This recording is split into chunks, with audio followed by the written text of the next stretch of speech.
mainitin ang ulo. No? At sa pagkainit ng ating ulo, ay nakapagsalita po tayo ng mga hindi mabuting salita sa ating pong kapwa, sa ating pamilya.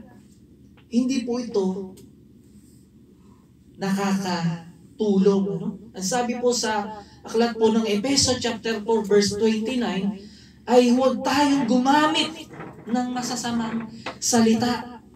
Lagi ninyong sikapin na ang pangungusap ninyo'y makakabuti at angkop sa pagkakataon upang pakinabangan ng mga nakakarinig.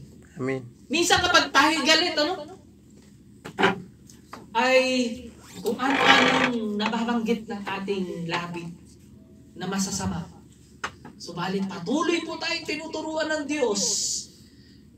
Naingatan po natin ang pagsambit ng mga masasamang salita sa mga nakakarinig sa atin.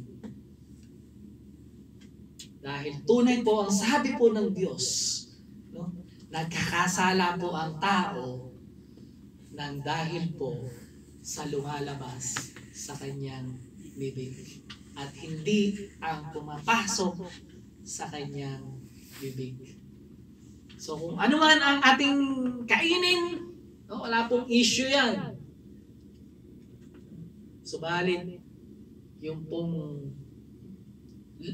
mailabas ng ating mga labi, kailangan po, meron po tayong pag-iingat. Lalong-lalo na, no, kapag mainit na yung ating ulo. Ang sabi po sa Biblia, mas mabuti pa na tumahimik ka, no? At huwag magsalita kaysa makapagbitaw ka ng masasakit na salita sa iyong kapwa. Kung nung nakaraang taon, ikaw ay chismosa. Sabi nga ni Kuya Joel kanina, mga marites. Ingatan po natin yan, ano? Hindi po maganda. Ano? Kailangan ingatan po natin, lalo na narinig lang natin. Ano? Dahil narinig natin, ikukwento na natin. At the end, hindi naman po pala totoo.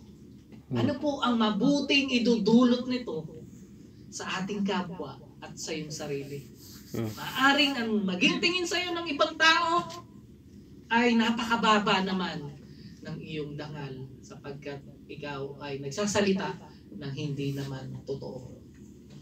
Hanggat maaari po ay tanggalin na natin yan.